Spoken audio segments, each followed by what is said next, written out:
satu laporan keuangan Pemda. Tahun lalu kita makainya Pemkot Tangsel, tahun sebelumnya kita memakainya Pemprov DKI Jakarta. Mana yang ada silahkan di download laporan keuangannya, kemudian coba dianalisis menggunakan materi yang ada di minggu ini, beberapa rasionya, terus teman-teman akhirnya bisa mengambil kesimpulan di situ kalau misalnya Pemda ini termasuk mandiri, tergantung sama pemerintah pusat atau apapun. Mungkin dua Pemda saja, jadi dua Pemda saja nanti dibikin jadi dua kelompok gitu, dibikin jadi dua kelompok. Kalau misalnya kita mau Kamis lagi, berarti hari Rebu kalau bisa laporannya sudah selesai. Terus yang untuk valuasi itu nggak usah presentasi. Nah, cukup dikirimkan saja. Dikirimkannya nggak usah hari Kamis, karena kita kan harusnya Sabtu ya. Jadi due-nya jadi hari Sabtu atau Minggu atau Senin. Minggu depannya lagi. Due-nya mau hari apa yang untuk tugas valuasi? Soalnya tadi Mas Yerisko buka baru saja nanya tuh. Datanya ternyata kemarin pecah. Berarti belum diolah Mas Yerisko timnya. Mau hari apa? Yang untuk valuasi, kita sepakati bareng aja. Cuma yang untuk laporan keuangan Pemda, analisisnya itu di hari sebelum pertemuan kita. Jadi kalau misalnya teman-teman Mas Ilham mau mereschedule lagi di hari Kamis, berarti hari Rebo ya yang itu. Kalau yang satunya nanti disepakati aja, bisa disampaikan ke saya via WhatsApp. Oke, hari ini kita akan belajar tentang government financial analysis. Sebelum kita mulai, ada pertanyaan tentang materi sebelumnya? Ada pertanyaan tentang materi sebelumnya? Nggak ada? Nggak ada? Ada Om sebenarnya. Nggak ada, lanjut ya. Nggak ada Mas Eko? Sebenarnya ada Om, cuman masih bingung gitu Om. Terkait, kan ada soal Om, yaitu di mana ada tenor di WACC, ada yang tenornya 3 tahun, 5 tahun, 7 tahun, 10 tahun, semuanya dikasih tahu yieldnya itu. Nah itu kita pakai tenor yang berapa tahun ya Om? Perkiraan horizon waktu yang di forecastingnya berapa tahun? Untuk itunya nggak ada Om, jadi cuma dikasih tahu untuk pencarian risk free-nya aja Om. Oh, mencari risk free. Kalau misalnya nggak ada apanya itu, nggak ada disampaikan apa itu, nggak ada disampaikan tenornya berapa tahun, pakai aja yang 10. Oke. Kalau misalnya horizon waktunya sudah ada, kayak misalnya Parma itu ya Mas ya. Parma itu kan sudah ketahuan tuh, kertas kerjanya kan untuk 3 tahun ya. Berarti pakai yang 3 tahun. Tetapi kalau misalnya horizon waktunya nggak ada, pakai yang 10 tahun. Baik, terima kasih Om. Siap, sama-sama. Sudah Om. Oke. Ada lagi? Nggak ada? Nggak ada. Oke. Belajar berapa pertemuan? Di 12 pertemuan kita membahas tentang private financial statement analysis, laporan keuangan perusahaan. Kita mencoba menganalisis bagaimana laporan keuangan perusahaan itu harus kita lihat, kemudian kita bisa menyimpulkan dari laporan perusahaan itu apakah kita akan memberi pinjaman atau tidak, apakah kita akan membeli sahamnya atau tidak, dan lain sebagainya. Dipersiapkan untuk teman-teman semuanya jika nanti teman-teman pengen berinvestasi. Nah, 3 pertemuan terakhir ini kita akan mempelajari tentang government financial statement analysis, dipakai untuk mempersiapkan teman-teman semuanya. Siapa tahu nanti akan mempunyai seragam PDH ya, PDH ya, PDH atau PDL ya, PDH ya kayaknya ya, yang apa itu, yang coklat itu ya.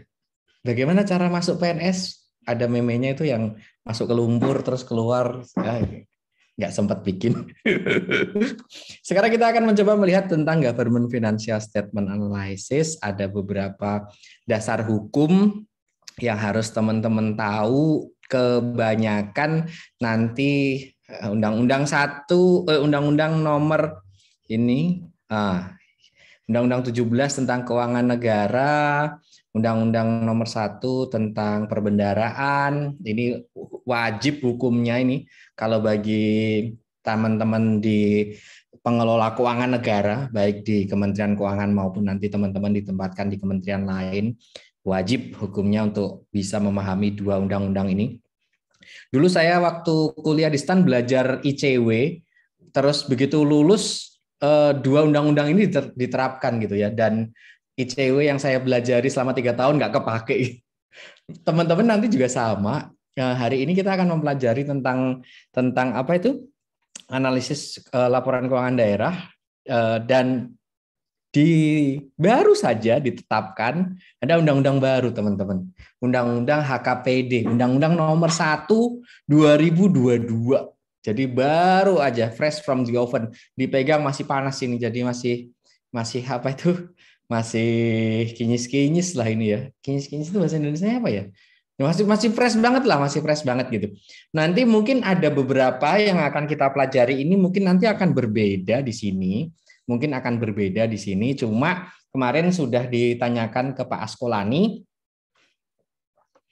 karena HKPD ini masih baru banget dan dan peraturan pelaksananya belum ada yang terbit, PP, KMK dan lain sebagainya belum ada yang terbit, makanya kita tetap memakai modul ini, apa itu bahan yang lama ini dulu aja.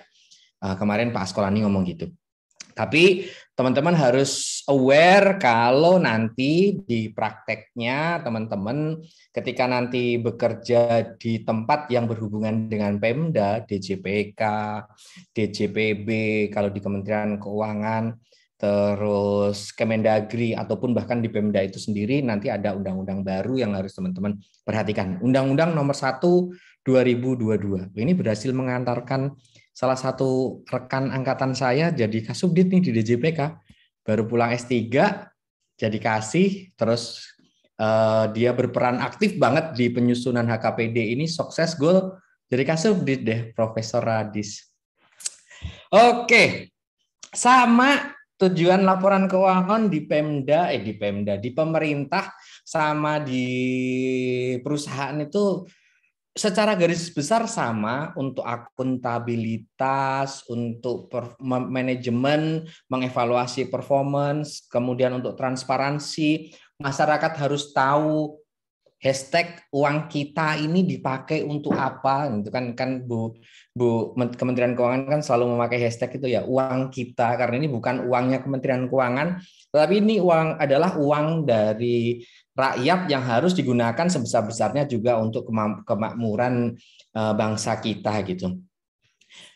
Harus ada transparansinya. Transparansinya salah satunya adalah memakai apa itu laporan keuangan, memakai laporan keuangan, tahu kalau pajak di tahun ini kita berhasil meraih sekian ribu triliun yang akan digunakan untuk belanja, tapi ternyata kurang sehingga harus utang. Ada transparansinya. Ada transparansinya. Kemudian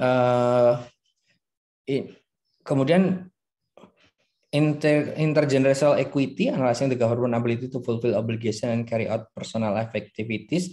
Jadi generasi yang akan datang itu juga tahu kalau misalnya sekarang kita menyerap ekonomi dari masa yang akan datang dalam wujud utang, sehingga mereka juga harus tahu utang ini dipakai untuk apa dan lain sebagainya. Performance evaluation bagian dari manajemen untuk mengevaluasi progress and financial performance, future financial projection, tapi nggak terlalu dimanfaatkan banget ini yang future financial projection. Nanti teman-teman akan melihat kenapa performance evaluation identifying the relationship between account. Ini performance evaluation-nya akan dipakainya dengan cara apa? Dengan cara identifying relationship between account in financial statement or between report.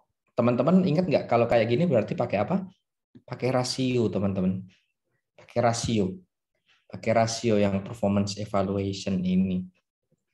Nah, keuntungannya sebentar saya jawab WhatsApp dari Pak Direktur.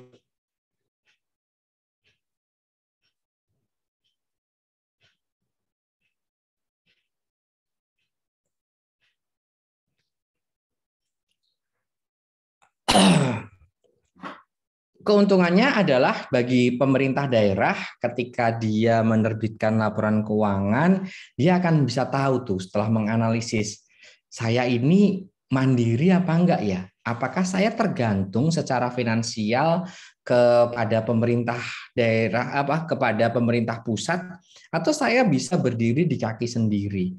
Pemerintah DKI Jakarta ketika dikasih DAU dengan berbagai macam laporan pertanggungjawabannya, mungkin dia akan menolak karena apa itu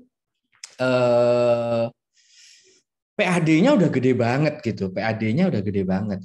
Pemerintah Pemkot atau Pemkap ya, saya lupa. Pemkot Badung di Bali itu dia malah mensubsidi daerah-daerah lain. Pemkot Badung di Bali itu yang ada Kute dan lain sebagainya, itu dia malah mensubsidi daerah lain dari hasil PAD-nya dia gitu. Jadi dia mandiri. Tetapi tidak semua pemerintah daerah di Indonesia itu mempunyai privilege yang sama. Tidak semua pemerintah daerah di Indonesia itu bisa mandiri. Masih banyak banget yang tergantung dari alokasi atau transfer belanja dari pemerintah pusat.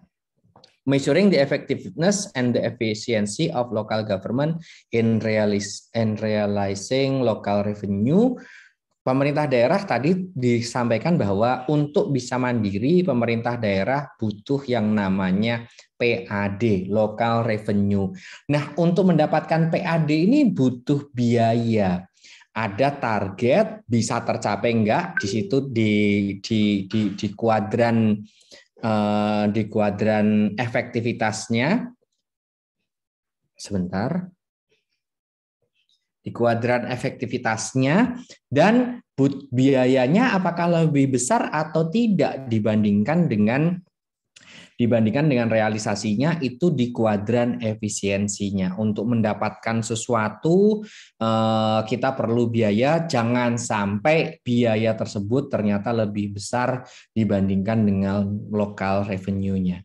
Tahun lalu saya bimbingnya yang enteng HKN ya di KTTA. Di situ banyak banget kan, kalau HKN kan ada yang laporan keuangan pemerintah daerah dan lain sebagainya. Pemprov Bengkulu itu di dinas pariwisatanya, dia itu targetnya tuh kecil banget, cuma puluhan juta kalau nggak salah, cuma puluhan juta. Sementara biayanya gaji pegawai dan lain sebagainya itu hampir 2 miliar. Itu nggak efektif loh teman-teman. Cuma dapat 90 juta, biayanya 2 miliar. Mau piknik ke pantai Kuta Panjang, satu parkir misalnya tiket masuk nggak ada, tapi di retribusi parkir misalnya Rp500 atau Rp1.000. Gaji pegawainya dengan tunjangan daerah dan lain sebagainya mungkin misalnya 5 juta, mungkin nggak dapat itu orangnya itu. Belum kalah sama ormas kali ya. Belum kalah sama ormas. Jadi seperti itu tentang efektivitas dan efisiensi. Kemudian dari laporan keuangan itu kita juga bisa melakukan pengukuran dan menganalisa local budget spending yang berasal dari local revenue. Semakin banyak budget spending itu dari local revenue, pemerintah daerah semakin besar kemerdekaan fiskalnya, semakin besar kewenangan mereka untuk membangun sesuatu. Karena ketika mereka mendapatkan transfer dari pemerintah pusat, ada yang dalam bentuk DAU, dana alokasi umum, bisa dipakai hampir semuanya. Tetapi kalau udah dana alokasi khusus atau dana perbantuan, DAK maupun DAPEN, itu alokasinya sudah ditentukan oleh pemerintah pusat. DAK dalam rangka membangun sekolah misalnya. Jadi nggak bisa dipakai untuk yang lain. Ketika kamu dikasih uang, kamu nggak punya kemerdekaan untuk menggunakan uang tersebut untuk hal yang lain. Jadi mau nggak mau, kamu harus menggunakan uang tersebut sesuai dengan ketentuan atau keinginan yang ngasih uang tersebut. Makanya ketika local revenue-nya itu lebih gede untuk local budget spending, mereka akan mempunyai better fiscal freedom gitu ya. Kemudian measuring and analyzing contribution of its source of income in local revenue, tadi sudah saya sebutkan beberapa source of income-nya, ada PAD, ada transfer dari pemerintah pusat, dan lain sebagainya. Kontribusinya masing-masing sebesar apa. Kemudian sama ada analysis growth in revenue and expense. Berarti teman-teman harus melakukan analisis horizontal membandingkan antar waktu dari masing-masing pos ini, revenue maupun expense, sehingga ketahuan growth-nya over a period of times. Kayaknya saya langsung terus. Kalau ada yang ditanya, stop ya, langsung tanya aja ya. Langsung tanya aja ya. Enggak seperti biasa saya kasih kesempatan break itu. Tapi monggo ketika ada pertanyaan langsung aja. Keuntungannya bagi pemerintah daerah, evaluating the tax and non-tax collection policy and program. Ini daerah ini butuh bantuannya apa ya? Jangan-jangan butuhnya itu bukan dalam bentuk uang, tetapi dalam bentuk kebijakan fiskal. Kebijakan fiskalnya apa? Tax and non-tax collection policy. Misalnya, salah satu kebijakan fiskal yang diberikan oleh pemerintah dalam membantu pemerintah daerah, ada yang tahu nggak? PBB itu, pajak bumi dan bangunan, sekarang dipungut oleh siapa? Pemda. Oleh Pemda, benar Mas Dwi? Ada yang tahu kalau dulu itu yang mungut adalah pemerintah pusat? Ada yang tahu? Ada yang tahu? 2005 itu masih ada namanya KPPBB. Jadi selain KPP ada KPPBB gitu ya. KPPBB. Bukan Kantor Pusat Persatuan Bangsa-Bangsa ya, KPPBB. Kantor Pajak, Kantor Pemungutan, saya lupa pokoknya KPPBB lah. Dulu dipungut oleh pemerintah pusat, baru hasil pungutannya ditransfer ke pemerintah daerah. Nah, sekarang pemerintah daerah bisa langsung melakukan collection dari pajak bumi dan bangunan tersebut. Nah, diharapkannya sama pemerintah pusat apa?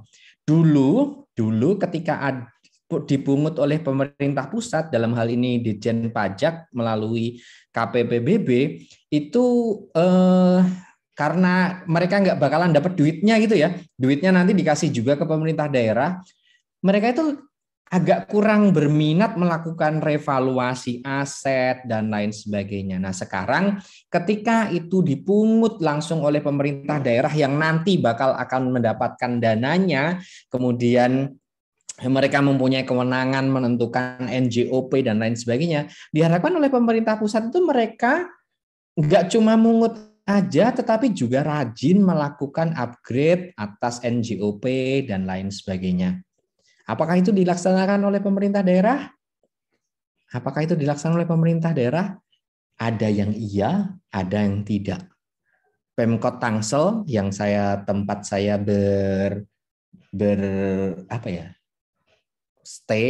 tempat saya tinggal termasuk yang rajin melakukan revaluasi aset gitu ya, revaluasi NJOP gitu. Di sini bangunan di bawah, saking rajinnya PBB-nya itu melebihi target terus, makanya sampai mendapatkan, kami penduduk Tangsel itu mendapatkan insentif dari pemerintah daerah kalau misalnya bangunan kita harganya itu di bawah 200 juta nggak usah bayar pajak. Saking gedenya PBB-nya. Tahu di DKI Jakarta bebas pajak PBB di bawah berapa? 2 miliar. Saking gedenya PBB-nya DKI Jakarta. Tapi tidak semua pemerintah daerah melakukan itu gitu. Jadi di zaman Pak Ahok atau Pak Jokowi gitu ya, yang gedung gede-gede itu direvaluasi, akhirnya yang perumahan kecil-kecil udah dibebasin aja karena yang dari gede-gede aja udah cukup gitu. Seperti itu. Evaluating the government spending, smart budget policy, smart, specific, measurable, hanya apa ya? Applicable, reliable, sama time ya, pakai ada ininya, ada ketentuannya, ada targetnya gitu. Kemudian evaluating the budget financing in the budget loan, bond investment. Ini sedikit postur anggaran APBN 2019. Mohon maaf, males banget nih dosennya nggak ngupdate, harusnya kan bisa diupdate di tahun 2021 ya. Tapi nggak diupdate. Karena kenapa nggak diupdate? Sebenarnya ini gampang banget nyari ini postur APBN 2021 juga gampang banget. Cuma kalau postur APBN 2021 kan tidak menggambarkan kondisi normal ya. Kondisi normal terakhir ya tahun 2019 ini. Kalau 2021 belanjanya gede banget. Cuma kan gedenya itu untuk penyelamatan kita ya, pen, terus vaksinasi. Ini Pak Jokowi kemarin ngomong awal-awal test the water kan, booster harganya berapa gitu ya. Habis itu kayaknya banyak yang nolak gratis. Waduh, itu juga kayaknya Bu Menteri agak lumayan itu. Berarti sebentar lagi mungkin juga dipotong-potong itu anggarannya dari siapa-siapa gitu ya. Booster gratis, apalagi yang dijadikan booster kayaknya bukan vaksin-vaksin murah ya, kayak Sinovac kan boosternya mau dikasihnya Pfizer ya. Sinovac 70.000, Pfizer berapa? 300-an ya kalau nggak salah ya. Jadinya ya bisa kebayang kan butuhnya berapa gitu. Ini 2019 yang masih APBN normal karena 3 tahun ini nggak normal, defisitnya di atas 3% gitu ya. Kalau 2019 ini 1,9 atau 2,1 gitu defisitnya. 1,9 atau 2,1 gitu. Realisasinya malah di bawah itu defisitnya. Keseimbangan primernya hampir nol, sehat banget, dan di tahun 2020 awal sebelum pandemi menyerang itu keseimbangan primernya sudah positif gitu. Jadi kita sudah menuju APBN yang sehat. Tapi pandemi terjadi, nah sekarang keseimbangan primernya ya tidak bagus lagi gitu. Ada yang tahu apa itu keseimbangan primer? Apa itu keseimbangan primer? Ada yang tahu? Ada yang tahu apa itu keseimbangan primer? Teman-teman di sini dapat pengetahuan APBN-nya dalam mata kuliah apa? HKN udah dapat? PPKN, Om. Apa Mbak Zara, PPKN itu apa? Semester 1, kalau nggak salah pengantar pengelola keuangan negara, Om. Oke. Nggak dapat lagi? Nggak ada HKN ya? Nggak ada, Om. Oke, nggak apa-apa. Jadi kalau keseimbangan primer ini adalah salah satu ciri APBN yang sehat. Intinya kalau di atas 0 berarti kita tidak gali lubang tutup lubang, teman-teman. Nggak ada utang yang digunakan untuk membayar utang. Ada yang tahu lagunya? Gali lubang tutup. Fokus, soalnya waktunya mepet. Tapi susah ya. Ya udah kita enjoy aja ya, nanti dilanjutkan minggu depan ya. Nanti sambil belajar sendiri. Soalnya kalau disuruh cepet-cepet saya juga kayaknya nggak menikmati ngajarnya. Kan jadinya kan kita jadi jadi apa? Jadi kontraproduktif ya. Padahal saya itu seneng banget ngajar itu untuk hiburan dari kesibukan di kantor. Kalau misalnya diburu-buru nanti malah kontraproduktif. Kita pendapatan 2.165, tetapi belanjanya 2.461, sehingga masih ada kekurangan. Kekurangannya itu dibiayai pakai pinjaman, pembiayaan pakai utang dan juga investasi gitu. Pembiayaannya kok kekurangannya cuma 296, tetapi karena kita juga melakukan investasi, nanam duit di BUMN dan lain sebagainya, makanya utangnya jadi lebih tinggi. 359,3 triliun. Itu neto ya teman-teman, neto gitu. 2021 ini lebih di atas 1.000 triliun. 1.000 triliun. Jadi DJPPR itu 500 kurang sedikit pegawainya, satu orang harus nyari minimal 3 triliun, teman-teman. Satu orang minimal harus nyari 3 triliun. Cocok loginya gitu.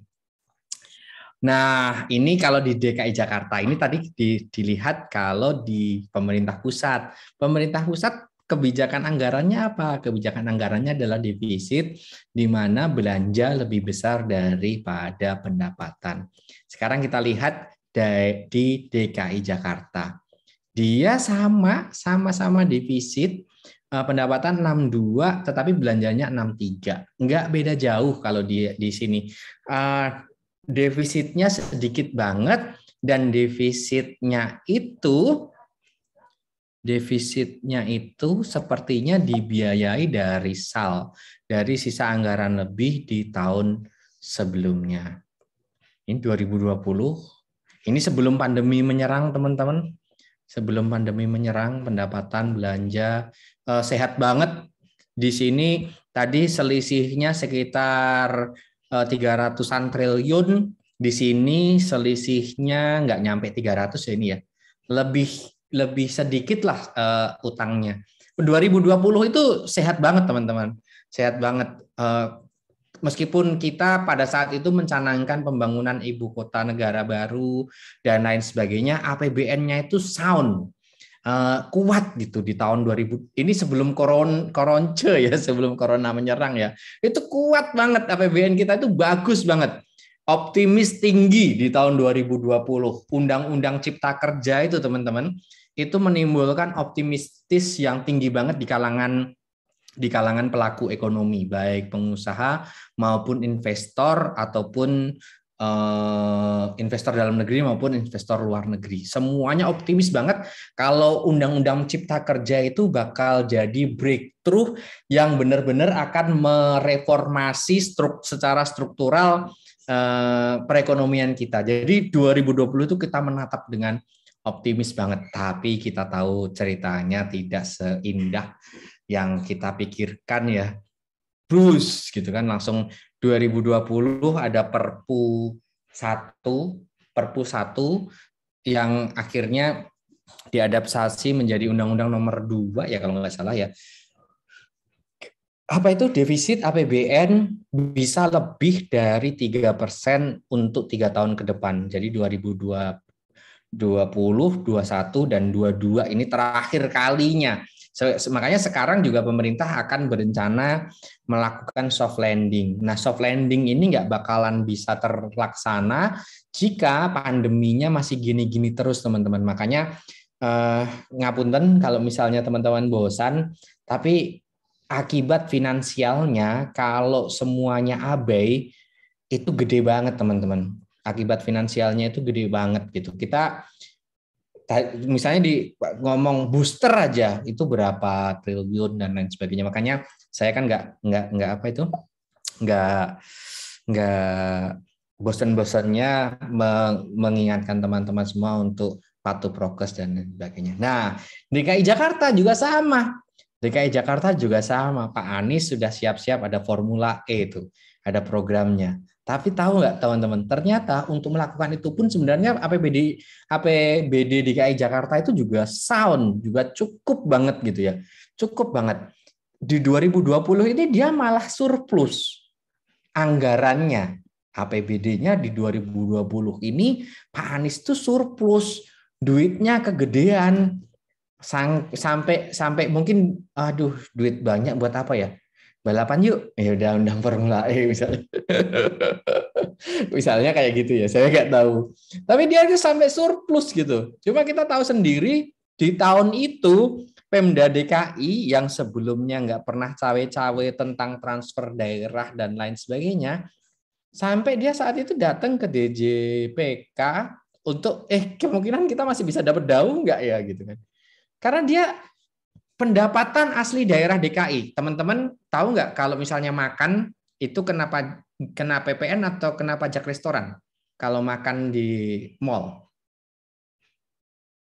Itu masuknya ke Pemda DKI atau makan di HI gitu ya. Beli kopi Arabica, di kopi Arabica. Ngehit banget tuh. Habis beli, posting, habis itu dijual. Soalnya mahal. Kopi Arabica. Teman-teman kalau misalnya beli kopi Arabica itu kenanya kalau kopi Arabica PPN atau PPh ya? Ragu-ragu saya kok. Ya udah, kopi Arabica itu kenanya PPN atau PPN atau pajak restoran?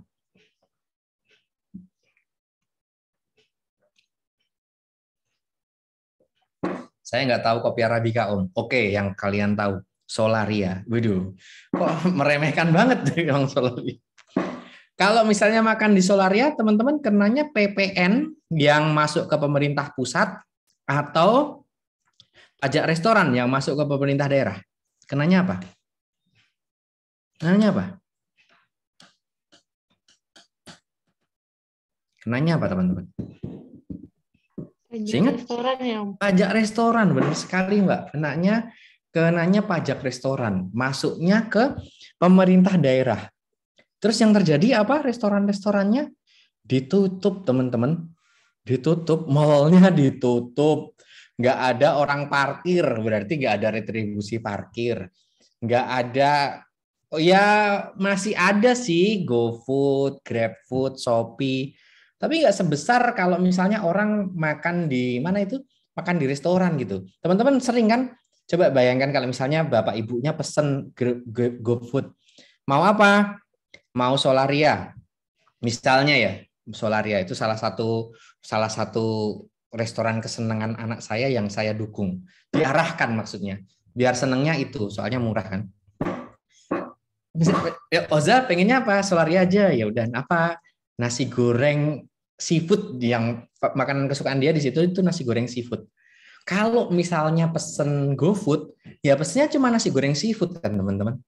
Tapi kalau misalnya kita makan di tempat itu, nasi goreng seafood, jus jeruk, terus itu nambah apa.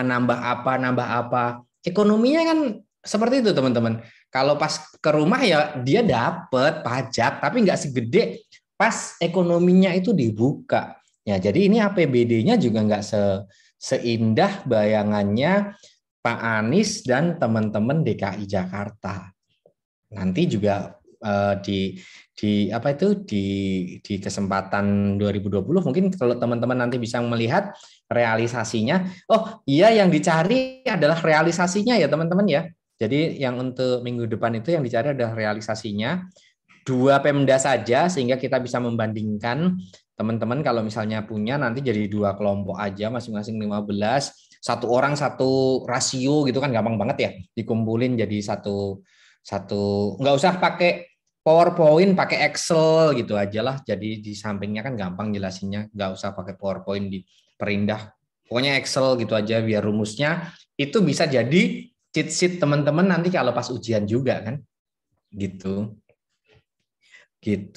Kemudian ini APBD DKI pendapatannya, nah dana perimbangan, pendapatan yang sah, kemudian belanjanya, nah realisasinya ini udah bisa di skip. Nah, sekarang kita jadi bertanya-tanya tuh, pemerintah pusat itu kenapa sih kok seneng banget pakai anggaran defisit, terus habis itu seneng banget ngutang gitu ya? Why on earth we have to make public debt? Ngapain sih harus utang?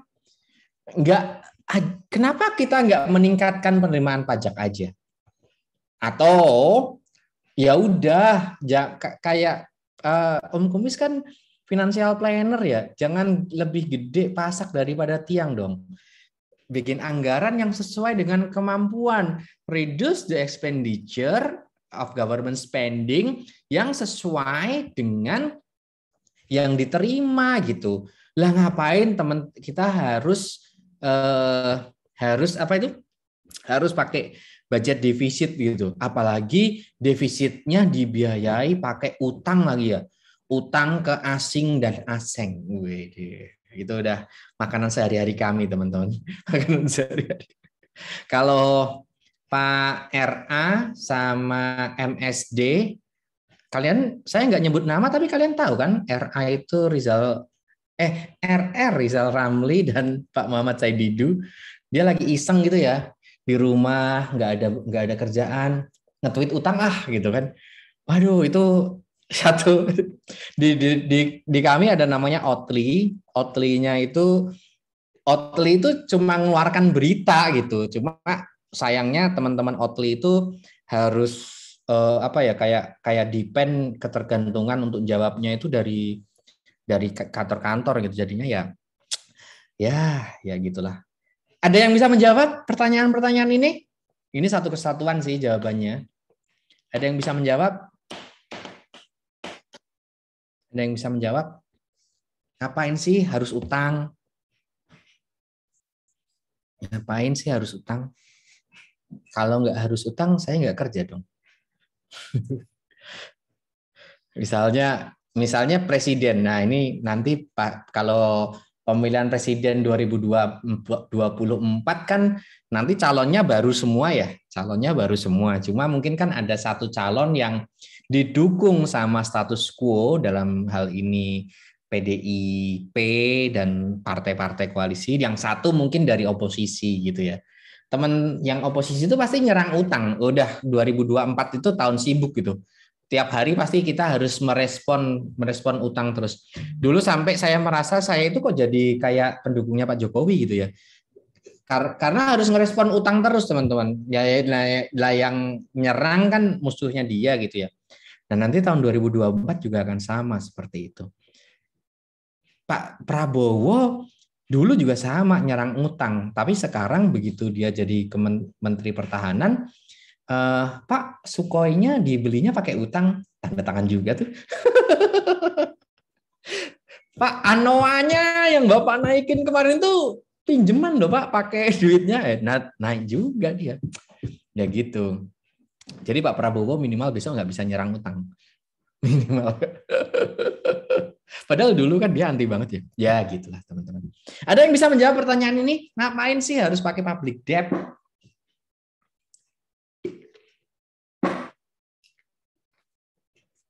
Teman-teman, kita nggak bisa sekonyong-konyong menaikkan penerimaan pajak. Teman-teman tahu nggak kalau misalnya tax to GDP ratio Indonesia itu jelek?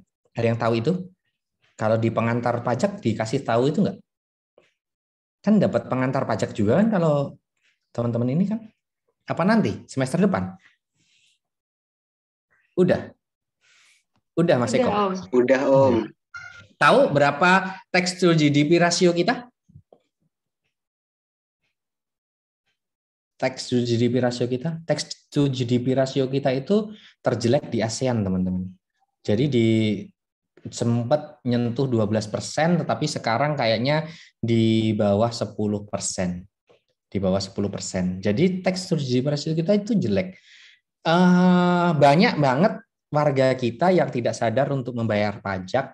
Dulu ketika untuk membayar pajak itu identitasnya adalah NPWP, teman-teman tahu berapa jumlah NPWP di Indonesia? Kita coba cari di Google, total NPWP Indonesia.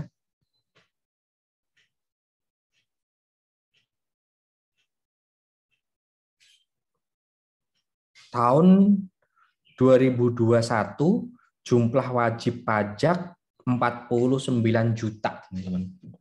49 juta. Jadi kita penduduknya hampir 300 juta kan ya. Jadi cuma seperenam yang mempunyai NPWP. Anggap aja di Indonesia itu loh, seperenam kan boleh Om, kepala keluarganya aja gitu ya. Kepala keluarganya aja yang punya. Boleh, tetapi kan Indonesia kan rata-rata kan keluarganya cuma 4 ya. Berarti ada 2 orang nih yang tidak tahu tidak mempunyai NPWP nih gitu. Jadi kalau untuk menaikkan tax revenue jalannya panjang, teman-teman. Jalannya panjang kalau dari sisi intensifikasi, meningkatkan jumlah wajib pajak, kesadaran pajak dan lain sebagainya. Yang singkat mungkin dari sisi menaikkan tarifnya. Tapi teman-teman tahu kan kalau menaikkan tarif pajak itu pasti mendapatkan tantangan dari banyak orang gitu ya. Beras mau dipajakin Sri Mulyani, pendidikan mau dipajakin Sri Mulyani, apalagi kemarin yang undang-undang HPP yang baru itu. Padahal yang dipajak itu adalah beras dari Jepang yang harganya 200.000 sekilo, teman-teman. Wajar kalau itu dikenakan pajak gitu. Sekolah yang dipajak itu adalah sekolah yang biaya masuknya mungkin ratusan juta atau puluhan juta gitu. Jangan, menurut saya itu wajar banget kalau sekolahan yang sudah bersifat komersil gitu, bukan sosial lagi, itu dipajaki itu wajar banget gitu. Tapi menaikkan tarif pajak itu sesuatu yang susah banget dan akan ditentang semua orang. Teman-teman tahu kalau di Undang-Undang HPP nanti PPN nggak 10% lagi? Tahu? Jadi berapa Mas Dwi? Anggu? 12 Om. 12 ya? Waduh, siap-siap tuh harga naik. 12%. 12%. Nanti seperti itu. Nah terus susah nih naikkan pajak. Ya udah dikurangi aja penerimaannya. Teman-teman kan mendapatkan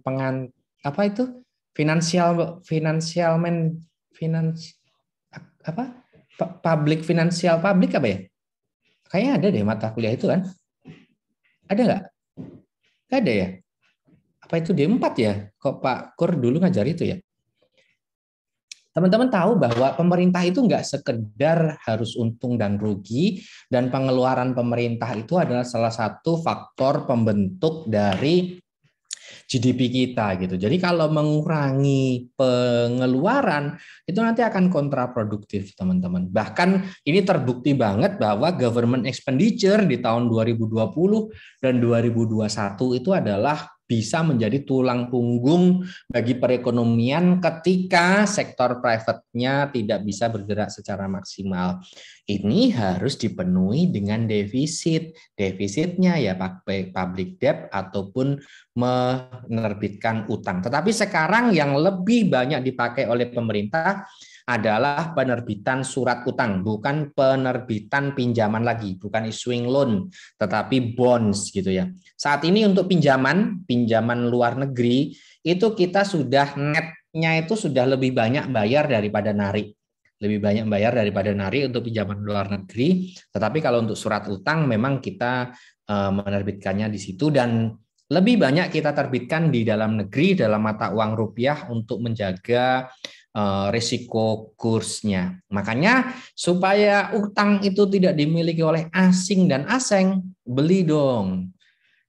Nanti kalau misalnya pas pemilu ada yang asing-asing lagi, udah kalau punya duit beli, utangin negara, nggak usah banyak omong gitu kan.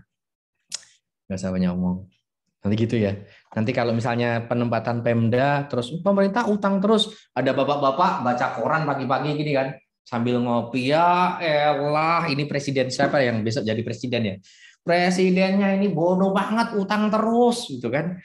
Ya udah Pak, kalau misalnya ini dia sama Cina, apapun presidennya. Nah gitu langsung apa itu, suruh aja dia beli. Bapak mau nggak dibeli sama Cina? Nggak pengen dibeli sama asing dan asing? Ini saya kasih nomor teleponnya Om Kumis Pak. Beli di Bibit dengan kode beli di Bibit dengan kode referral Om Kumis. Soalnya Bibit semester target maksimalnya semester 1 nanti dia sudah jadi agen penjual surat berharga retail, teman-teman. Makanya dia kemarin ngundang saya untuk membina ya. Ngajarin apanya itu? Ngajarin customer service sama teknisinya dia tentang surat utang.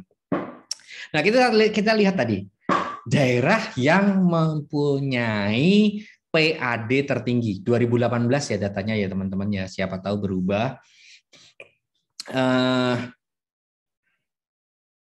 Tadi disampaikan di awal kalau yang mempunyai PAD tinggi itu adalah pemda-pemda yang mandiri. Duitnya bisa nyari sendiri, jadi boleh dipakai untuk kegiatan apapun. Yang paling tinggi mana? Yang paling tinggi adalah Surabaya. Jakarta kan triliunan Om. Lihat, ini adalah tinggi tidaknya itu dibandingkan dengan APBD-nya gitu ya.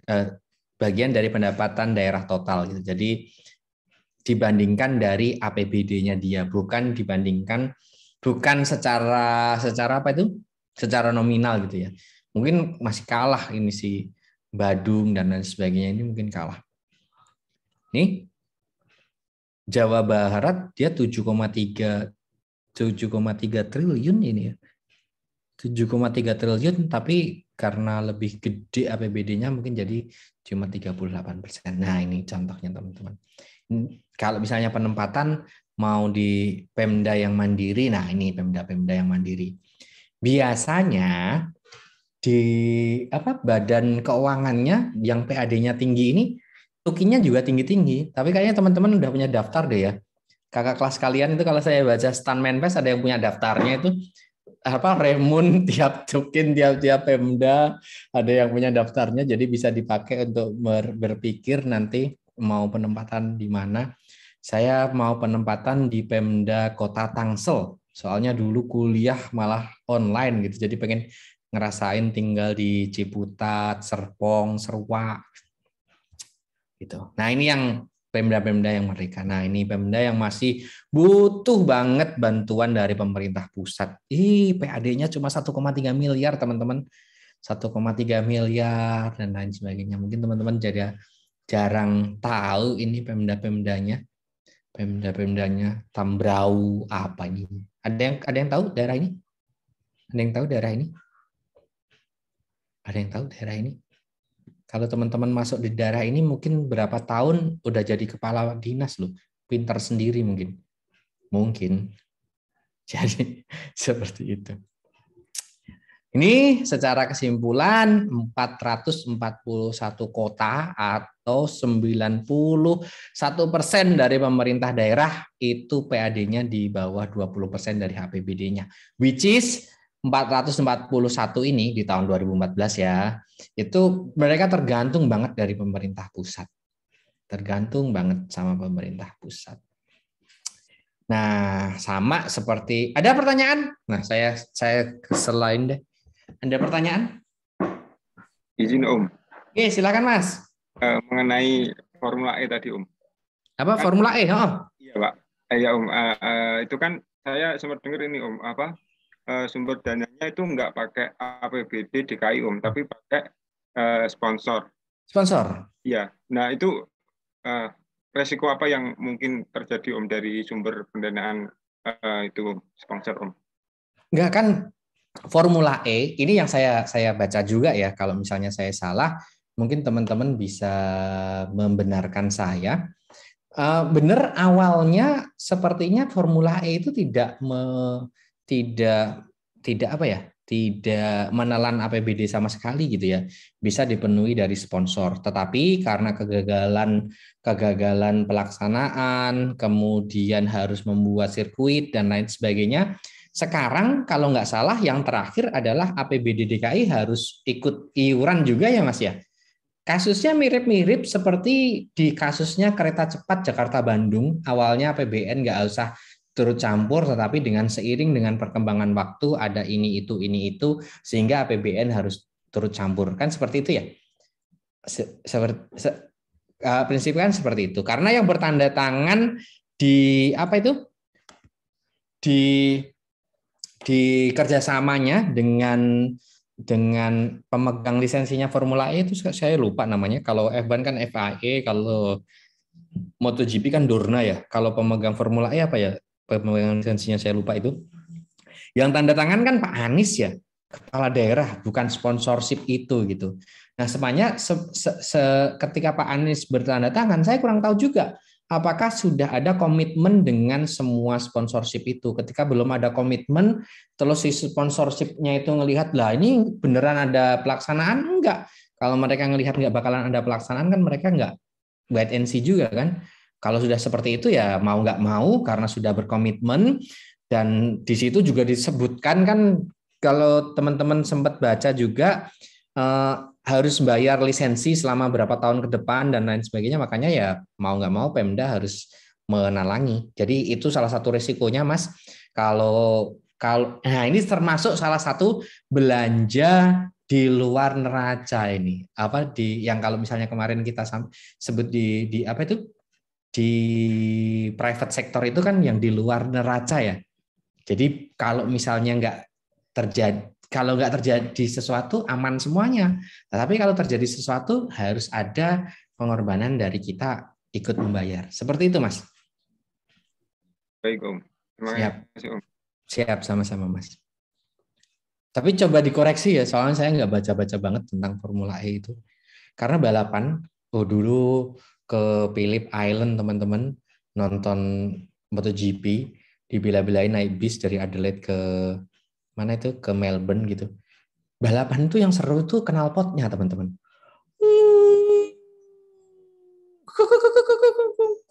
gitu. Nah, Formula E ini kan nggak ada knalpotnya. Ini saya bingung nanti serunya seperti apa ya. Tapi saya juga nggak tahu, saya karena belum pernah ngelihat Formula E ya. Tapi kan nggak ada knalpotnya kan teman-teman.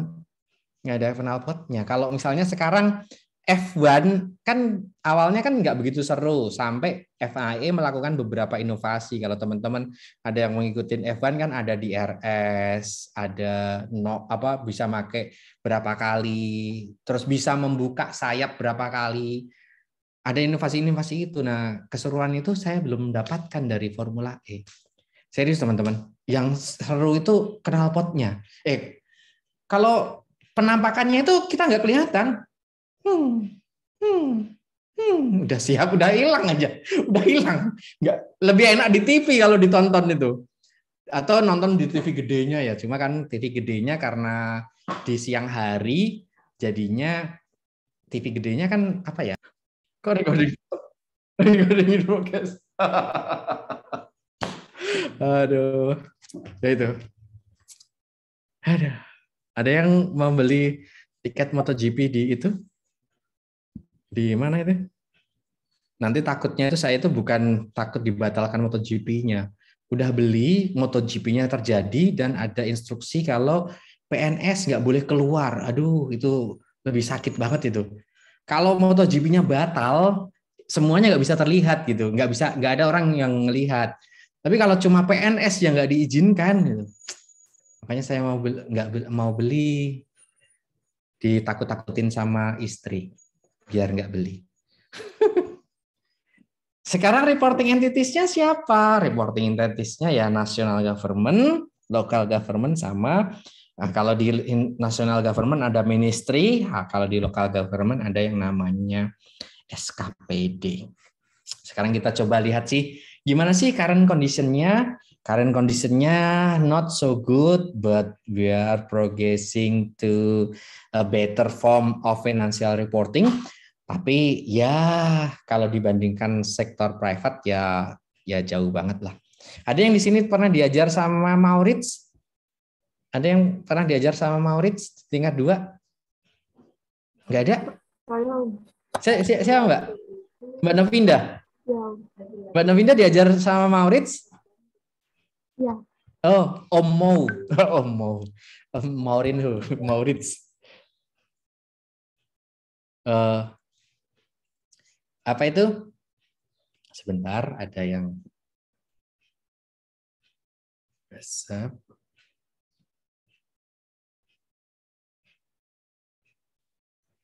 Itu adalah angkatan kami yang mengembangkan apa itu?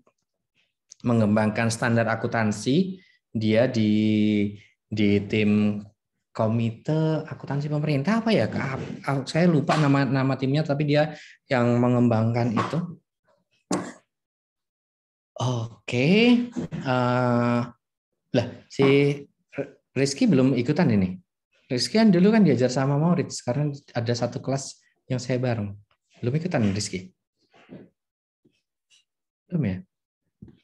Oke. Rarely be applied, so the parameter as well how to step di standar. Nah, ini ada yang masih beberapa hal termasuk langkah-langkah pengakuntansian dan lain sebagainya yang masih dalam proses yet to be standardized, jadi masih dalam proses untuk distandarkan, kemudian formulation the next year budget, kemudian effect by macroeconomy and also transfer budget. Jadi teman-teman, kalau misalnya teman-teman, mohon maaf sebentar, kalau teman-teman perhatikan ada siklus anggaran. Siklus anggaran itu diawali dengan penyampaian nota keuangan oleh Pak Presiden di tanggal berapa? Ada yang tahu? Nota keuangan itu disampaikan Presiden di tanggal berapa? Ada yang tahu? Nota keuangan disampaikan Presiden di tanggal berapa? Ayo, sekarang masih pegawai Kementerian Keuangan semua loh. Masih anggota Kemenkeu semua ini. Kalau nanti sudah pindah kementerian, nggak apa-apa, nggak bisa jawab. Nota keuangan disampaikan oleh Pak Presiden di tanggal berapa? Ada yang tahu? Ada yang tahu? 16 Agustus bukan Om. Berapa Mbak Zahra? 16 Agustus 16 bukan, Om? Agustus, benar sekali. 1 hari sebelum Hari Kemerdekaan, Pak Presiden datang ke DPR. Kalau sekarang Pak Jokowi pakai baju adat ya, nggak tahu itu masih akan dipertahankan oleh presiden selanjutnya atau enggak. Kalau presiden selanjutnya adalah Adjie Purnomo Putro, kayaknya enggak deh ya, ribet gitu. Tapi saya nggak jadi presiden, makanya ya nggak tahu presiden selanjutnya seperti apa. Menyampaikan nota keuangan. Di nota keuangan itu ada indikator makro, teman-teman. Indikator makro itulah yang sangat menentukan bagaimana apa itu next year budget itu akan diformulasi oleh pemerintah pusat. Berapa? Ada yang tahu apa aja indikator makronya?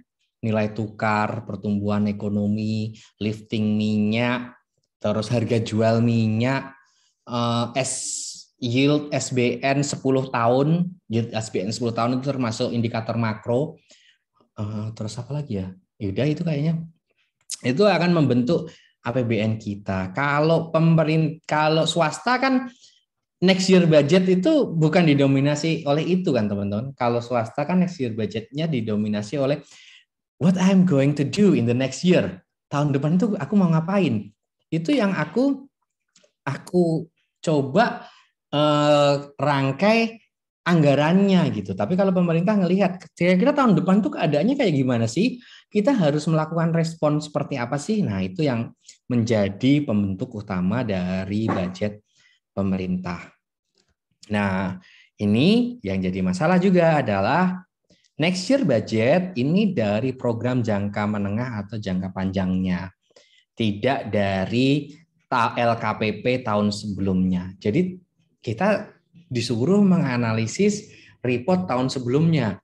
Tapi apakah report tahun sebelumnya itu dipakai oleh pemerintah untuk membuat laporan anggaran tahun depan? Enggak, teman-teman. Teman-teman, Pak Presiden tadi memberikan pidato kenegaraan nota keuangan di tanggal berapa? 16 Agustus. 16 Agustus itu sudah dimulai penyusunannya.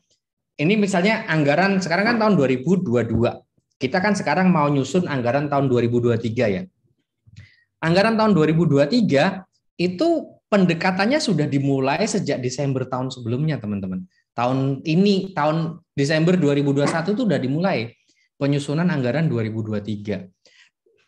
Desember, kemudian Januari, Februari ada trilateral meeting, kemudian ada resource envelope, ada camp PPKF, kemudian jadilah nota keuangan. Nota keuangan dibahas sama DPR, jadilah undang-undang APBN yang akan diberikan menjadi belanja dari pemerintah pusat. Kalau tahun LKPP tahun sebelumnya dipakai, ya nggak bakalan jadi APBN kita, teman-teman. LKPP-nya ini, LKPP sendiri tahu enggak teman-teman disampaikan kepada BPK paling lambat bulan apa? Disampaikan kepada BPK bulan apa? Mas Dwi kayaknya bener deh. Bulan apa Mas Dwi? Maret, Om. Maret. Jadi telat kan? Kita masa 3 bulan nggak belanja kan? Tunggu LKPP tahun sebelumnya gitu. Jadi kenapa nggak dipakai LKPP? Lah telat banget Maret. Enggak banget juga Om. Itu perusahaan yang skalanya perusahaan juga Maret juga baru yang audited juga baru pada keluar. Ini kan pemerintah teman-teman gede banget. Dari pemerintah daerah dikonsolidasi, kemudian dari kementerian dikonsolidasi dan lain sebagainya. Halo, nanti yang akan di DJPB gitu kan. Hello, yang nanti akan di DJPB. Ada yang minat di DJPB? Ada yang pengen ketemu Maurits di kantor, Mbak? Pengen ketemu Maurits di kantor? Nyangka nggak kalau saya seangkatan sama Maurits? Dikiranya saya di kelas berapa tahun?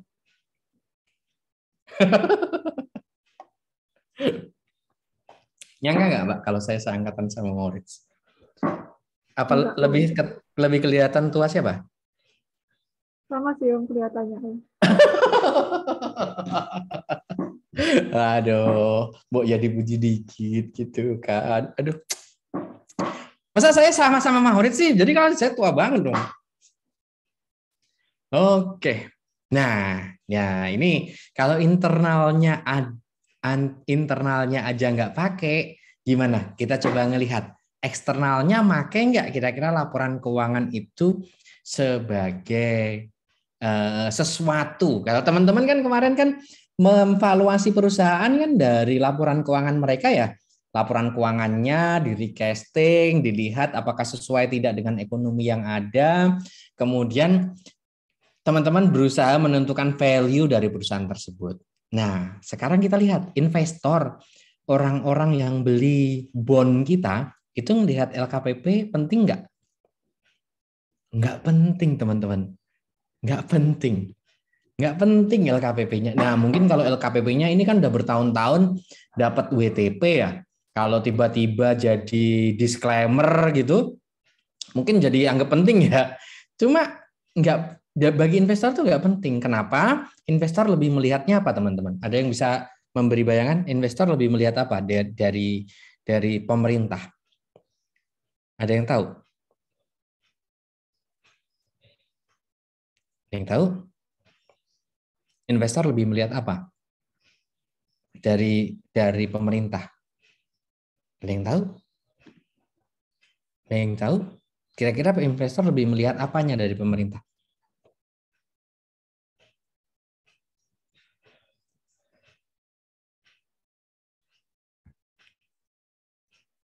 Apa, teman-teman?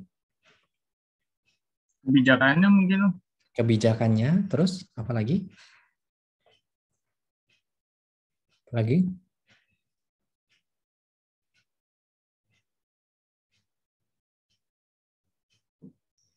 Apa lagi? Apa lagi, teman-teman? Apa lagi? Semuanya terangkum jadi satu, teman-teman, di rating pemerintah. Jadi lembaga rating itu pas menilai kita, itu nggak cuma menilai.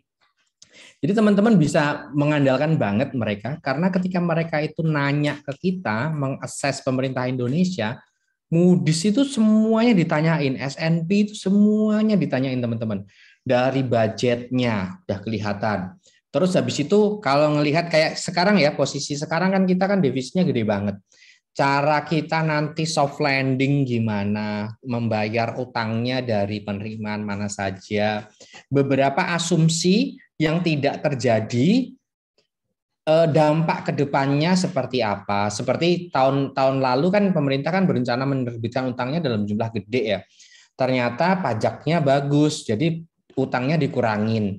Hal seperti itu juga ditanyakan karena kan menjadi pertanyaan investor. Orang-orang yang sudah berharap akan membeli utang kita, nanti wah berarti nggak bisa beli dong utangnya pemerintah Indonesia. Pokoknya teman-teman kalau misalnya pemerintah itu sudah dapat ratingnya itu investment grade, itu sudah apa ya, wholesome lah, sudah semuanya diakses sama lembaga rating tersebut. Jadi itulah yang lebih dilihat oleh si investor. Nah, ini tapi kan sekarang kan kita butuh lebih transparan ya. Nggak bisa disembunyi-sembunyiin, harus akuntabel dan lain sebagainya. Sehingga mau nggak mau laporan keuangan harus dibuat lebih bagus dari sebelumnya. Nah, sekarang kita akan mengevaluasi nih. Evaluasinya pakai apa? Evaluasinya pakai rasio-rasio yang mungkin juga sudah kita pergunakan di tempat lain. Solvabilitas, likuiditas ada juga. Rasio itu kita pakai di pemerintah daerah. Meskipun beberapa karakteristiknya is so different with private sector. The coverage of financial statement disclosure. Nah, kalau misalnya teman-teman ngomong nanti temuan pertamanya apa? Temuannya adalah CALK-nya kurang memadai, Om. Ya udah, kayaknya semuanya gitu. Ada dulu aja deh laporannya. Kalau pengen detail, kayaknya susah. Teman-teman, apakah bisa memperoleh detail? Bisa banget, teman-teman. Tapi harus pakai usaha. Usahanya seperti apa? Teman-teman, kalau pengen detail harus mengajukan pertanyaan ke PPID. Ya benar ya? Penyedia informasi pejabat, penyedia informasi daerah ya, PPID gitulah. Pokoknya yang biro KLI-nya mereka gitulah. Jadi di Undang-Undang Keterbukaan Informasi Publik kita bisa minta teman-teman disclosure yang lebih rinci itu bisa. Tetapi it's need an effort. Kalau teman-teman private sector kan biar laporan keuangannya itu dipercaya, sebisa yang mereka buka akan mereka buka. Kamu mau apa? Semuanya gitu kan. Tapi kalau pemerintah kadang nggak seperti itu teman-teman. Kadang seperti itu. Di beberapa area secara undang-undang kita memang diizinkan untuk menutupi informasi.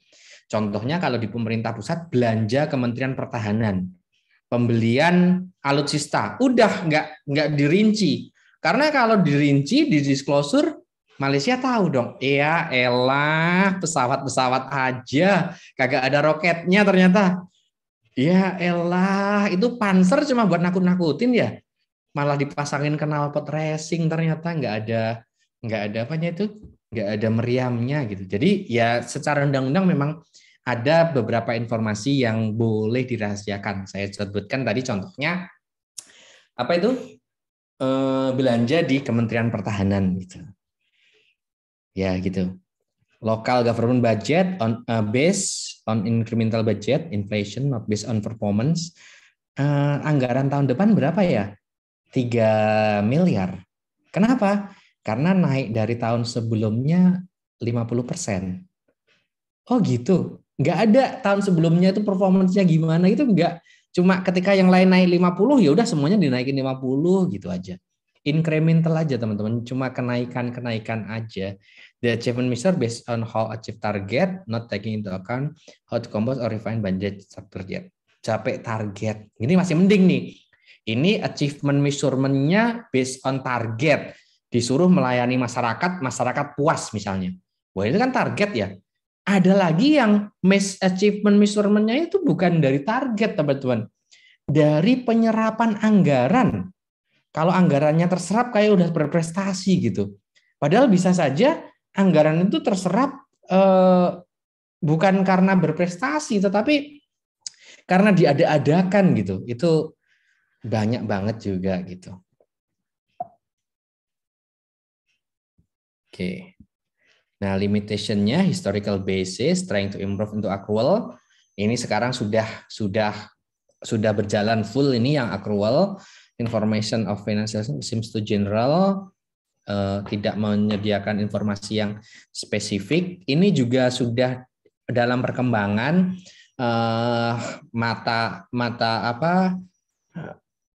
akun-akunnya juga sudah mulai dikembangkan, jadi tidak bisa lebih ada perincian lagi, highly subjective, using the assumption and estimation, seperti tadi disampaikan, asumsi-asumsi makro, maksudnya is content quantitative information yang kualitatifnya nggak begitu banyak, kemudian does not reflect performance.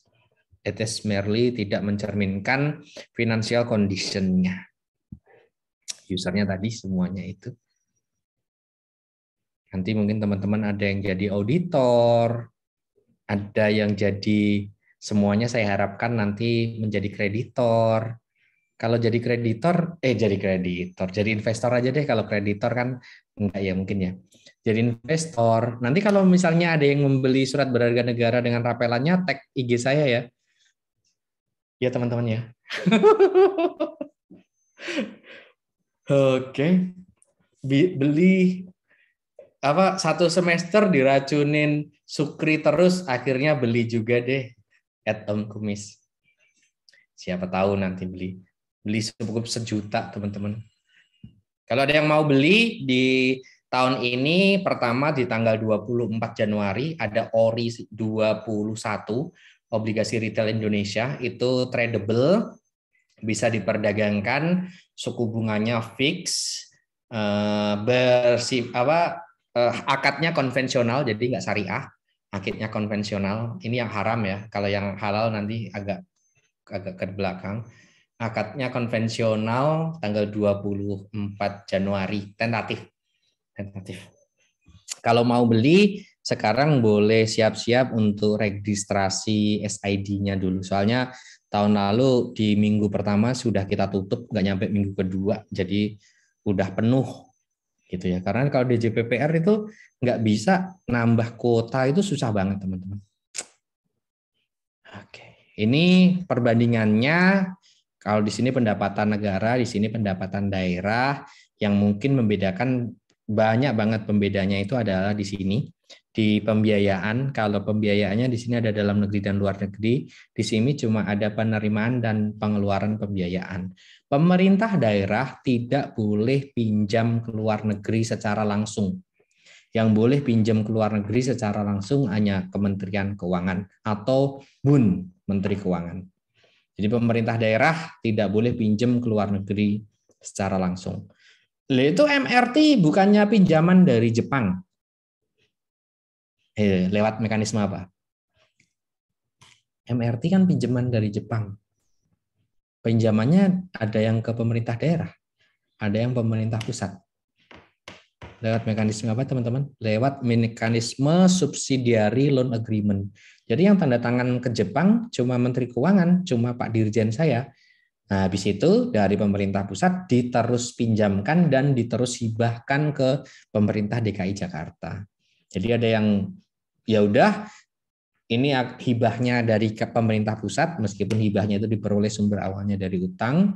Terus yang lainnya tapi kamu tetap nyicil ya, ikutan bantuin dikit kan, kamu kan Pemda DKI kan Pemda kaya. Terus kamu nanti kan dapat penerimaan tuh dari MRT-nya. Kan penerimaannya itu nggak ada yang masuk ke kantongnya pemerintah pusat, teman-teman. Penerimaannya semuanya masuk ke kantongnya pemerintah daerah. Makanya mereka juga berkewajiban untuk mencicil sedikit dari porsi pinjaman pemerintah ke Jepang tadi. Mereka tapi nggak boleh langsung. Pertanyaan sebelum ke rasio-rasio. Basically rasionya sebenarnya tinggal dipelajari apa namanya, apa yang dibandingkan, get it. Ada pertanyaan?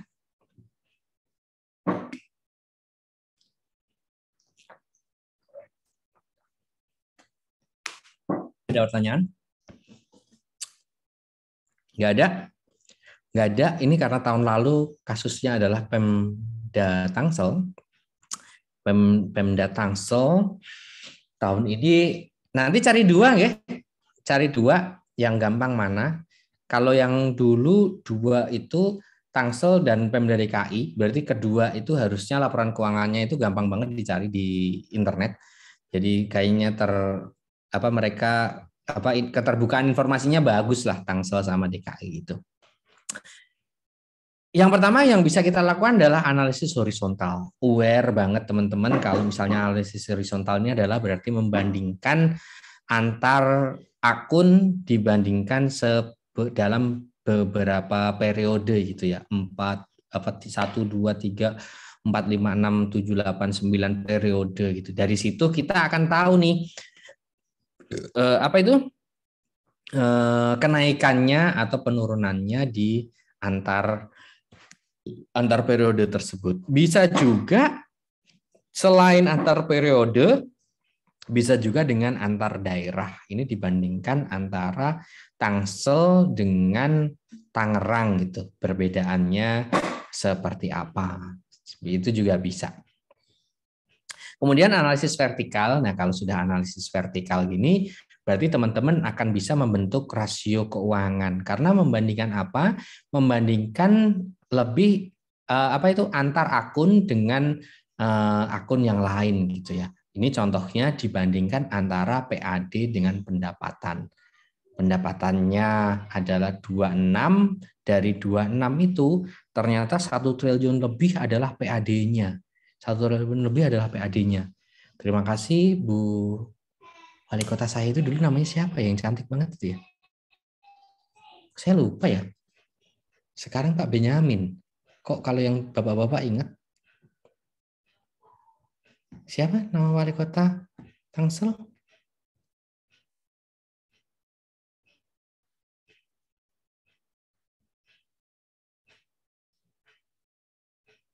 Pak Benyamin Daphni yang dulu.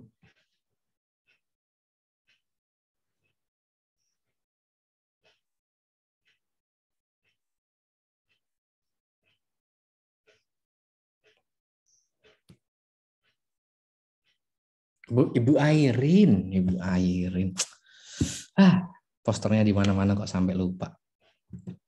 Padahal katanya salah satu kandidat untuk melawan Pak Anies tuh di Jakarta. Emang dia bisa menang? Orang saya warganya sendiri aja lupa namanya dia ya. Airin. Di kompleks saya kalau pas pemilu lumayan ramai teman-teman, pemilu Tangsel, karena kemarin pas pemilu itu dapat sogokan, ini termasuk salah satu yang jelek ya, dapat sogokan lampu LED teman-teman, lampu LED dari salah satu paslon. Jadi sekarang kompleks saya kalau malam terang benderang gitu ya, karena lampu LED-nya banyak banget. Lampu LED yang lampu penerangan yang proper gitu. Kalau dulu kan lampu penerangannya swadaya ya. Jadi ada yang lampu gede gitu dan lain sebagainya, nggak beda-beda lah antar gang, antar ini. Kalau sekarang proper dikasih salah satu calon dan calon tersebut kalah. Di kompleks saya sih menang, tapi di Tangsel kalah. Nah, jadi ada 2 calon yang kalah, teman-teman bisa nebak tuh siapa yang kalah di Tangsel, karena kemarin udah 3 calon. Kamar di tiang listrik di depan rumah saya juga dapat, terang banget gitu. Sampai kita di dalam kamar itu kadang kok terang banget gitu. Akibat dari pemilihan. Nah, ini analyzing of changing of account, dia perubahan laporan keuangan dilakukan membandingkan akun-akun yang sama di periode yang berbeda. Nah, ini belanja tidak langsung naiknya berapa persen, seperti itu. Gampang banget rasio-rasionya ini. Rasio-rasionya ini gampang banget.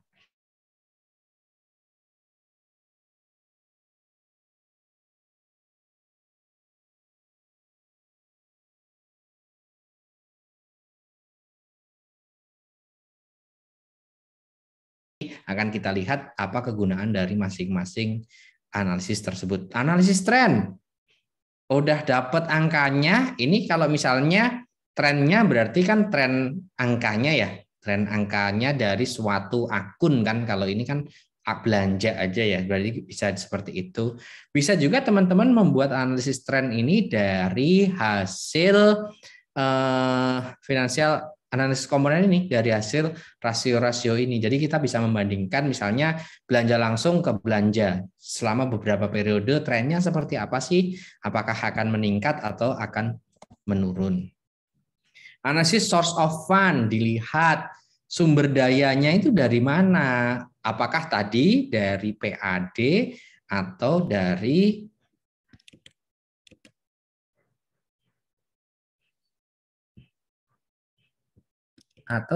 apa itu namanya, transfer dari pemerintah pusat gitu. Dari situ juga kita bisa mengetahui bahwa ini dipakai untuk dapatkan aset apa enggak, apakah untuk menutup defisit anggaran, tujuannya pemakaian surplus itu apa.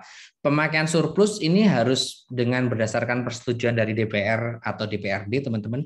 Makanya ketika pemerintah Indonesia di tahun 2020 kita mempunyai SAL yang lumayan tinggi karena penyerapan PEN ternyata tidak sebagus yang diperkirakan. Cuma nggak bisa langsung sekonyong-konyong dipakai di awal tahun 2021, harus membutuhkan persetujuan dulu dari DPR. Ketika sudah disetujui barulah, makanya di akhir tahun 2021 kita DJPPR tutup warung lebih cepat karena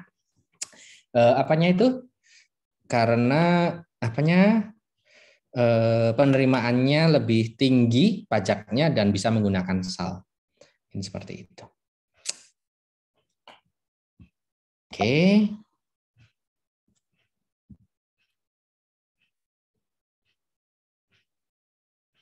Ini analisis compliance. Ada pertanyaan teman-teman? Kayaknya saya untuk rasio-rasio ke belakang saya jelaskan lagi minggu depan aja biar nggak terputus. Tapi sambil menunggu penjelasan bisa nanti teman-teman coba dibuatkan dulu dibagi jadi 15-15 ya berarti ya kelompoknya ya 15-15 gitu. Cari 2 laporan keuangan, nggak harus Tangsel sama Tangerang, nggak harus Tangsel sama Pemda DKI. Kalau mau daerahnya sendiri juga nggak apa-apa kalau ada. Kalau bisa nggak cuma satu periode, karena kalau misalnya satu periode teman-teman nggak bisa membuat analisis tren ya. Kalau satu periode kan nggak bisa bikin analisis tren ya. Jadi kalau bisa lebih dari satu periode, ya 3 lah. Kalau dua periode kan nggak tren ya. Cuma gini gitu. Jadi kelihatan kan. Kelihatan jalannya itu terserah mau daerah mana, 2 aja. Yang udah berhasil download nggak usah ngerjain gitu. Jadi cepet-cepetan download. Nanti yang ngerjain 14 yang lain gitu. Dibandingkan di sini dengan berbagai rasio di sini. Besok saya lanjutkan penjelasannya tentang beberapa rasio yang lain. Terus kita coba lihat di laporan report teman-teman itu. Kemudian minggu depannya kita akan mencoba melihat penggunaan rasio keuangan tersebut. Sampai perpisahannya tinggal 2 kali pertemuan lagi ya. Aduh. Ada pertanyaan teman-teman? Soalnya kalau pas jam 15.00 nanti saya terlambat masuk ke sebelah, sementara saya yang membuat bahannya Pak Direktur. Jadi, silakan Mas. Balik. Saya masih kurang paham ini bedanya analisis changing of account sama analisis horizontal itu apa ya Om? Kan sama-sama kita bandingkan satu akun beda tahun terus kita cek growth-nya berapa. Yang mana Mas? Analisis changing of account sama analisis horizontal. Kan akunnya sama, bedanya sama ya Om? Cuma yang di analisis horizontal ini kan bisa bandingin dengan daerah lain ya. Kalau changing of account kan berarti enggak ya? Ya, lanjutkan pertanyaan Om. Ini berarti semua akunnya Om, bukan cuma yang dicontohkan di sini. Kalau untuk ini bisa semua akun. Selama akunnya itu continue. Karena ada beberapa akun, kan kita tadi di awal kan ada ngomong bahwa saat ini kondisinya seperti apa sih? Saat ini kan masih dalam proses untuk distandarisasi. Jadi mungkin ada akun di tahun dulu yang sekarang sudah discontinue menjadi beberapa akun baru, atau misalnya beberapa akun lama bergabung menjadi satu gitu Mas. Kalau seperti itu mungkin nggak bisa dilakukan analisis horizontal ya untuk akun-akun yang dalam proses standarisasi itu ternyata menjadi berubah gitu Mas. Itu. Baik Om, terima kasih. Siap Mas. Ada lagi? Ada lagi teman-teman? Ada lagi? Ada lagi? Ada lagi? Gimana? Kita lanjut minggu depan, nggih, Mas Ilham. Nanti teman-teman coba dicari apanya itu? Dicari laporan keuangan. Nggak harus 2 daerah itu, manapun yang ada. Cuma at least mungkin 3 tahun terakhir gitu ya. Atau bukan 3 tahun terakhir, dalam periode at least 3 tahun. Sehingga bisa membuat analisis trennya. Oke? Ada pertanyaan? Nggak ada? Nggak ada Mas Ilham?